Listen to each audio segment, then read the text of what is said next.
सार वचन राधा स्वामी वार्तिक भाग पहला दफा 59। जो पिछले वक्तों में ज्ञानी हुए, जैसे कि व्यास और वशिष्ठ और राम और कृष्ण, वे सब योगेश्वर ज्ञानी थे और प्रकाशक थे, और चारों साधन उनके पूरे हुए थे। और इस वास्ते वे यह कैद लगा गए कि जिसमें यह चार साधन नहीं है वह ज्ञानी नहीं हो सकता, बल्कि ज्ञान के ग्रंथों के पढ़ने का अधिकारी भी नहीं है। और वह चार साधन ये हैं: पहला बैराग, दूसरा विवेक, तीसरा खट संपत्ति। इसमें 6 साधन हैं। पहला सम, दूसरा दम, तीसरा उपरति, चौथा तितिक्षा, पांचवा श्रद्धा, छठा समाधानता और चौथा मुमोक्षता। आजकल के ज्ञानियों में इनमें से एक साधन भी नजर नहीं आता। उन्होंने घर त्यागने को बैराग समझा और पोथी पढ़ने और विचारने को विवेक, और खट संपत्ति को भी ऐसे ही अपने में घटा लिया कि देर अबेर भूख प्यास की बर्दाश्त है, सर्दी गर्मी की भी थोड़ी बहुत बर्दाश्त कर लेते हैं। कभी इंद्रिय और मन भी वक्त पढ़ने और विचारने पोथियों के रुक जाते हैं। और ज्ञानियों से मिलना और ज्ञान के ग्रंथों के पढ़ने और पढ़ाने के शौक को मूर्खता समझ लिया। जब यह समझ है तो अब उनसे क्या कहा जावे। इस मूर्खता पर अफसोस आता है कि मेला और तमाशा और सैर देशांतर की और नामवरी के वास्ते भंडारे करने और झंडा खड़ा करके गोल बांधने वगैरह की तो इनके चित्त में ऐसी लाग है कि रेल के खर्च के और भंडारे के खर्च के लिए अदना अदना गृहस्थियों के रूबरू दीन होकर और राजों और साहूकारों से रुपया लेकर जोड़ते हैं और फिर अपने तई बैरागवान कहते हैं। इससे जाहिर है कि उनको बैराग के स्वरूप और अवधि की जरा भी खबर नहीं है और पोथियां पढ़ने और पढ़ाने का शौक नित्य बढ़ता जाता है। तो आश्चर्य आता है कि यह कैसा ब्रह्मानंद इनको प्राप्त हुआ कि जिससे जरा भी मन इनका नहीं बदला। और जो पूछो तो कहते हैं कि यह काम हम उपकार के वास्ते करते हैं।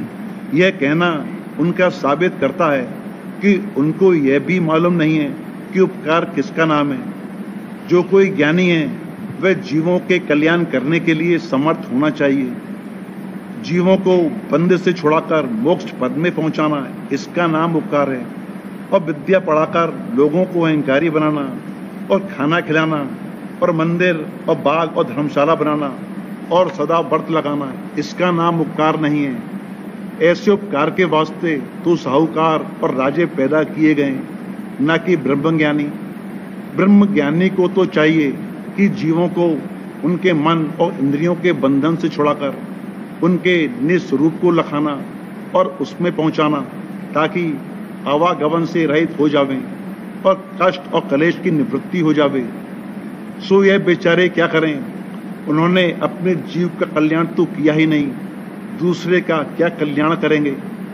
ना मालूम क्या दुख पड़े या क्या आफत और घर की लड़ाई या झगड़े ने घेरा, या कि आलस और सुस्ती ने दबा लिया, कि घर बार छोड़ दिया और मुफ्त में खाना और कपड़ा हासिल करने और अपनी मान और बड़ाई और पुजवाने की आशा लेकर फेंक ले लिया। और जब यह बात उनको थोड़ी बहुत प्राप्त हो गई, तब अपने तई बड़ा आदमी और उत्तम पुरुष या कि खुद ब्रह्म स्वरूप मान लिया और लोगों का धन खींचना और कोठियां चलाना या रुपया जमा करके ब्याज लेना और व्यापार शुरू करना शुरू किया, ताकि और ज्यादा नामवरी पैदा करें और 10, 20, 100, 50 साधु घेर कर उन्हें खाना खिलाकर उनसे सेवा करावें और अपनी सवारी में उनको अर्दली बनाकर निकालें और मेलों में हाथी, घोड़े, पालकी और नालकी जमा करके और इधर उधर से निशान नक्कारे मांगकर शाही निकालें। अब गौर करने का मुकाम है कि क्या ऐसे लोग ब्रह्मज्ञानी हो सकते हैं कि जिनके मन में यह हिर्स और हविस भरी है, और जब उनकी यह ख्वाहिशें पूरी होती हैं तब महामगन होते हैं और औरों पर तान और अहंकार करते हैं और अपने तई महात्मा, पंडित और विद्यावान और मेहनत कहलाते हैं और गृहस्थियों से मदद लेकर एक दूसरे गोल पर अपनी रौनक और जुलूस दिखाकर मान बढ़ाई चाहते हैं। यह तुम अहंकार और मान में भूल गए और मन और माया के चक्कर में ऐसे फंसे कि अब निकल नहीं सकते। और जो कोई उनको यह कसरें उनकी ज्ञान की जतावें तो उससे नाराज होकर लड़ने को तैयार होते हैं और उसको अभाग और नास्तिक और सुस्त कहते हैं। दफा 60। अब गौर करना चाहिए कि ऐसे ज्ञानियों में और तीर्थ और मूर्ति पूजा करने वालों में क्या फर्क किया जाए, बल्कि यह बेहतर है कि वे अनजान हैं और समझाए से समझ सकते हैं, और वे जो ज्ञानी हैं जानबूझकर माया की तरफ मुतवज्जे होते हैं और समझाने वाले को नादान और ईर्ष्यावान कहकर उसका वचन नहीं मानते। सबब इसका यह है कि पूरा गुरु दोनों में से एक को भी नहीं मिला। जो सद्गुरु मिलते तो इनसे भक्ति मार्ग की रीत से सूरज शब्द योग का अभ्यास कराते, तब कैफियत आप खुल जाती। यानी पहले सफाई मन की और प्रेम प्राप्त होता और फिर स्वरूप का दर्शन इनको अंतर में मिलता और आनंद उसका आता। तब इस मृत्यु लोक के भोगों की वासना और आशा न उठाते और ऐसे रगड़ों और झगड़ों में जिसमें कि अब यह लोग फंसे मालूम होते हैं न पड़ते। दफा 61। यही हाल गृहस्थियों का जिनको ऐसे वाचक ज्ञानियों का संग हुआ दिखलाई देता है। जबान से तो अपने ताई ब्रह्म बताते हैं और बर्ताव और रहनी जो उनकी देखो तो संसारियों से कुछ कम नहीं मालूम होती है, और अपनी समझ बूझ का अहंकार दिल में ज्यादा मालूम होता है। यह अहंकार सब पापों का मूल है। जिसको अहंकार आया वही नीचे गिरा।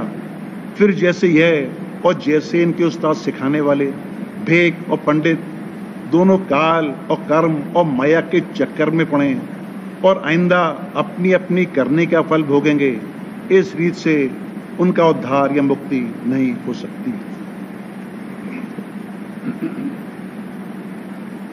प्रेम पत्र राधा स्वामी, चौथा भाग, प्रकार 9।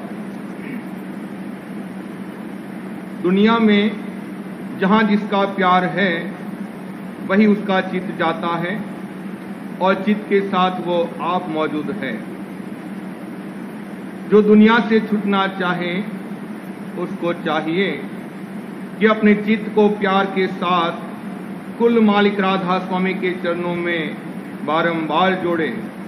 तो जितनी देर ऐसा अभ्यास करेगा उतनी देर को उसका मालिक के चरणों में संग रहेगा, और फिर इस संग को आहिस्ते आहिस्ते बढ़ाते जाना चाहिए। चित्त असल में तुरंत का शीश या मुख है। जिस तरफ ये जाता है उसी तरफ जीव का आपा और मन वगैरह भी खिंच जाते हैं, और बोलचाल में लोग इसको ध्यान, ख्याल और तवज्जो कहते हैं। अब ख्याल करो कि जिस तरफ किसी का चित्त जाता है वो सर्व अंग से उधर की तरफ मुतवज्जह हो जाता है, और हर जन की आंख और कान खुले हैं पर वो कुछ नहीं देखता है, और न कोई वचन जो उस वक्त उससे कहा जावे सुनता है। जबकि चित्त का ऐसा हाल है, तब जो कोई इसको मालिक के चरणों में लगावे तो जितनी देर की ऐसी हालत रहेगी उतने अरसे तक चित्त चरणों में रहेगा, और उस वक्त दुनिया और उसके ख्यालों से न्यारा हो जाएगा। इस कार्रवाई को अमल में लाने के वास्ते दो बात की जरूरत है। एक तो मालिक का भेद जानना कि वो और उसका धाम घट में कहाँ है और उसके चरण का भेद क्या है। दूसरे, किस तरह चित्त को चरणों में लगाना चाहिए, इसी को अभ्यास की जुगत कहते हैं। सब लोग और सर्वमत कहते हैं कि मालिक सब जगह है, और जो वो सब जगह है तो हमारे पिंड यानी घट में भी जरूर मौजूद है, और जहां उसका सिंहासन है वही उसका धाम है। अब मालूम होवे कि मालिक का तख्त ऊंचे से ऊंचे स्थान में मन और माया की हद के पार है, जहां से आदि में रचना का ज़हूर हुआ और आदि ज़हूरा कुल मालिक का शब्द यानी आवाज है। राधा स्वामी मत में भेद मंजिलों यानी स्थानों का खोलकर वर्णन किया है। जीव यानी सूरत जो कुल मालिक राधा स्वामी दयाल की अंश है, आदि धाम से उतरकर और ब्रह्मांड की रचना से गुजरकर पिंड में उसके नाके पर, जिसको तीसरा तिल कहते हैं, बैठी है और वहां से दो धारें दोनों आंखों के तिल में आकर ठहरी हैं और यहां से देह और दुनिया की कार्रवाई करती है। इसी स्थान से उसका उलटना चित्त को चरणों में लगाने से मुमकिन है। इस स्थान के नीचे पिंड है जिसमें 6 चक्र हैं और ये स्थान छठे चक्र का है। इसके ऊपर ब्रह्मांड है जिसमें 3 मुकाम हैं। ब्रह्मांड के परे महाशून्य का मैदान है और उसके परे दयाल देश है और वही कुल मालिक राधा स्वामी दयाल का तख्त है। जितने स्थान की छठे चक्र यानी तीसरे तिल और राधा स्वामी धाम के बीच में हैं, वहां हर एक स्थान पर अभ्यासी के वास्ते राधा स्वामी दयाल का स्वरूप और चरण मौजूद हैं। जो कोई सतगुरु से भेद लेकर अभ्यास शुरू करें, वो स्वरूप या चरण का ध्यान हर एक मुकाम पर करता हुआ सतलोक तक अपने चित्त को पहुंचा सकता है। और जितनी देर कि वो इस ध्यान में मशगूल रहे और दूसरा कोई ख्याल उसके मन में न आवे, तो उतनी देर उसका चित्त उसी स्थान पर जहां कि वो ध्यान लगा रहा है ठहरेगा और उसके साथ उसका आपा भी वहीं मौजूद होगा और उस वक्त दुनिया और देश से किसी कदर एलर्जी हो जाएगी। जो ये अभ्यास थोड़ी थोड़ी देर के वास्ते जैसे 5, 7 या 10 मिनट किया जावे, तो यकीन है कि उतनी देर गुनावन या कोई दुनिया का ख्याल अभ्यासी के मन में नहीं पैदा होगा और उतने अरसे का निर्मल ध्यान उससे बन पड़ेगा। इसी तरह दिन रात में जितनी दफे याद आ जावे और ये ध्यान किया जावे, तो उसका बहुत फायदा अभ्यासी को मालूम होवेगा और ये काम आसानी के साथ हर एक शख्स से और हर जगह और हर वक्त बन सकता है। जो कोई शब्द का अभ्यास करे तो वो 1 या 2 मुकाम तक यानी सूरत को तान सकता है और जो किसी को भाग से ऊंचे के मुकामों की आवाजें सुनाई देवे तो आगे भी अपनी सूरत को बढ़ा सकता है। लेकिन ये बात किसी खास का सत्संगी को जो भारी संस्कारी है हासिल हो सकती है, लेकिन ध्यान की मदद से कम दर्जे के संस्कारी जीव भी अपनी सूरत को किसी कदर ऊंचे मुकामों तक पहुंचा सकते हैं।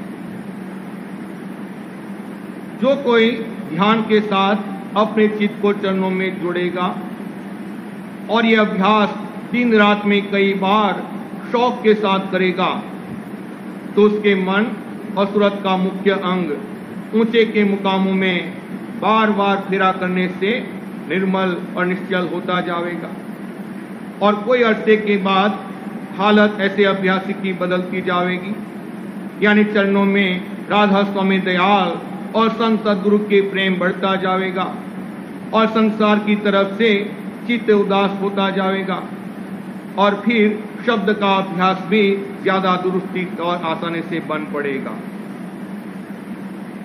जो किसी को फुर्सत कम होती है या उसके मन में वक्त अभ्यास के गुनावन या ख्याल बहुत उठते हैं, तो उसको जरूर चाहिए कि वो दिन रात में 10 या 12 दफे ध्यान 5-5 मिनट या 7 मिनट करें। उतने अरसे में गुनावन या दूसरा ख्याल दिल में नहीं पैदा होगा। और यह अभ्यास हर वक्त और हर जगह बैठे बैठे और लेटे लेटे और तन्हाई में और भीड़ भाड़ में और भी काम काज करते वक्त जरा देर के वास्ते आंखें बंद करके आसानी से बन सकता है और किसी दूसरे शख्स को उसकी खबर भी नहीं हो सकती। जो अभ्यासी को थोड़ा बहुत सद्गुरु के स्वरूप में भाव और प्यार है तो उसको मुनासिब है कि पहले मुकामी स्वरूप का ख्याल करे, पहले मुकामी स्वरूप का ख्याल करके फिर वहां पर सद्गुरु के स्वरूप का ध्यान करे।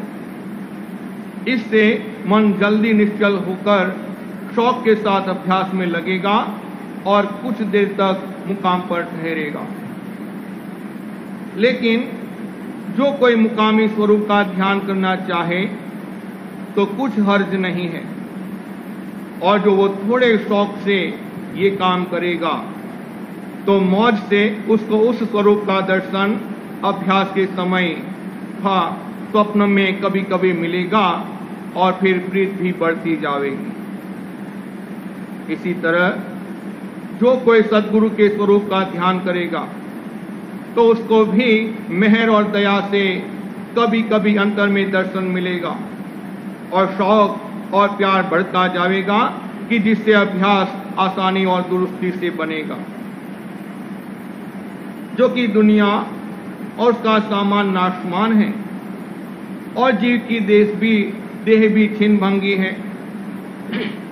इस वास्ते हर एक को मुनासिब और लाजिम है कि अपने जीते जी इस कदर अभ्यास पक्का कर लेवे कि जब चाहे जब अंतर में मन और सूरत को चढ़ाकर या तान कर थोड़ा बहुत रस ले सके, यानी कुछ देर किसी ऊंचे मुकाम पर ठहर कर देह और दुनिया से थोड़ी बहुत अलग हासिल करे तो आखिर वक्त पर यानी मौत के वक्त समय उसको कष्ट और कलेश कम व्यापेगा या बिल्कुल नहीं मालूम होगा।